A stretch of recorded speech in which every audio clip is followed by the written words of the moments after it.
આપવામાં આવી। 4 દિવસથી ડાયાલિસિસ મશીન બંધ થતા હાલાકી, 14માંથી 4 મશીનો બંધ રહેતા દર્દીઓને હાલાકી। ડાયાલિસિસ મશીન બંધ હોવાથી દર્દીઓ રજડ્યા છે।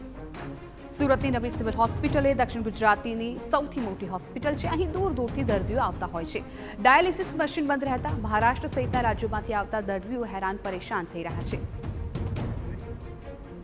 बलवीर सिंह, मैं सचिन से आया हूँ डायलिसिस कराने और यहाँ 5-6 मशीन बंद हैं, 5-6 मशीन चालू हैं और कुछ लोग वेटिंग में बैठे हुए हैं।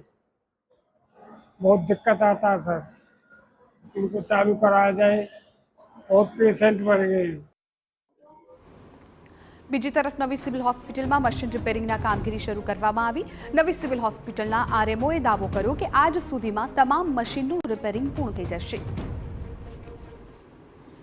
सूरत नवी सिविल हॉस्पिटल अवारनवार कोई विभाग है ते विवाद में आता है त्यारे फरी एक वखत जे डायलिसिस विभागनी अंदर केटलाक मशीनों है ते बंद हता ने तेना कारणे दर्दीओ हालाकी भोगववी पड़ी थी। तो अपनी साथे जे आरएमओ है जोड़ाया है तेमनी साथे बात करीशुं कई रीतनी स्थिति है, अत्यारे कई रीतनी कामगीरी करवामां आवी रही है।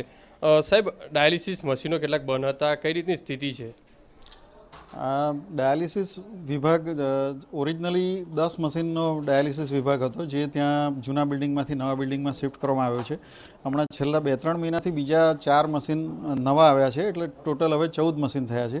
પણ 10 મશીન હાલમાં પણ ચાલુ જ છે અને પેલા 4 મશીન પણ વર્કિંગ છે। એમાં કંઈ આરઓમાં ટેકનિકલ ફોલ્ટ આવ્યો છે અને એનું મેન્ટેનન્સ આઈકેડી તરફથી થાય છે, આઈકેડી અમદાવાદ તરફથી। અને આઈકેડીના આજે એન્જિનિયર આવી ગયા છે, અત્યારે રિપેર કરે છે, લગભગ થઈ જશે। અને ગઈકાલે પણ 36 ડાયાલિસિસ થયા છે અને કોઈ પેશન્ટનું ડાયાલિસિસ અટક્યું નથી, થોડો સમય વધુ થાય એટલું થાય છે વેઇટિંગ। અને ગત મહિને 700 ડાયાલિસિસ થયા છે, જે અગાઉ પહેલાં 400 ડાયાલિસિસ થતા હતા। सर, दर्दीओए 4-4, 5-5 कलाक लाइन में बेसवू पड़े छे। छेल्ला 4-5-6 दिवसथी आ रीतनी स्थिति है, तो अत्यारे केम ध्याने आव्युं सिविलने? હમણાં થોડાક દિવસથી સમય થોડો વધારે થાય છે। આપણે આઈકેડીને 2-3 વખત જાણ બી કરી છે અને આઈકેડીના એન્જિનિયર આજે આવી ગયા છે, હમણાં રિપેર થઈ જશે।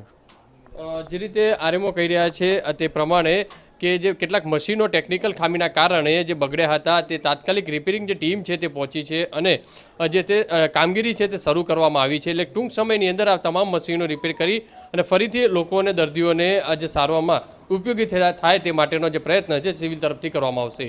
કેમેરામેન સંજય ચંડલ સાથે બલદેવ સુથાર, TV9 સુરત। તો રથયાત્રાને લઈને અત્યારે મહત્વપૂર્ણ સમાચાર